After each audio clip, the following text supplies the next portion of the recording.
Good morning. Super climate. Morning చూడండి ఎంత బాగా మంచు వేసిందో. మంచు పొరలు కమ్ముకొనున్నాయి.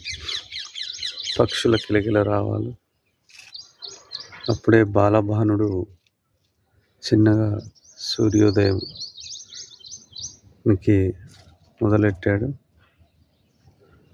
చూడొచ్చు మనం చుట్టూ కూడా ఎక్కడో నార్త్లో ఉన్నట్టుగా చాలా మేఘాలు దట్టంగా కమ్ముకొని మంచు పొరలు పూర్తిగా మూసుకుపోయి పచ్చనైనటువంటి పైర్లు పంట పొలాల మధ్య నుండి అప్పుడే బాలభానుడు ఆకాశాన్ని చీలుస్తూ మనకి సూర్యోదయాన్ని ఇస్తున్నాడు. ఇప్పుడు సమయం 7:30 అయింది. ఇంకా సూర్యోదయం అనేది కాలేదు. ఓకే, మంచి వెదర్ కోసం చూడండి.